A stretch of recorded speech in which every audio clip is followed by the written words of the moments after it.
Kami nagtataka, mas maganda daw talaga pagpayat ng katawan. Tapos, sexy pa.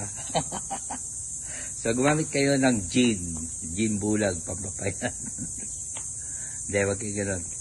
Tandaan nyo, nasa katawan lang natin ang tagumpay. Ingatan natin yung katawan natin.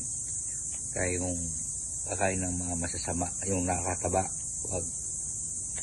Dapat laging ano lang, yung totally, oh. Yung relax lang ang katawan natin. Huwag kayo magpapapekto sa mga stress. Yun lang. Yan, ganyan lang tayo. Simple na kaupo lang katinela. So, yan. Diba? Lapit na daw birthday ko. Yan, shout out. Yan, mabibenta natin kabilang bahay. Marami na tayo pambiling ano. pambiling pagkain. Yan, shoutouts lagi sa inyo lahat ha. Saka yung mga nanonood, support lang po.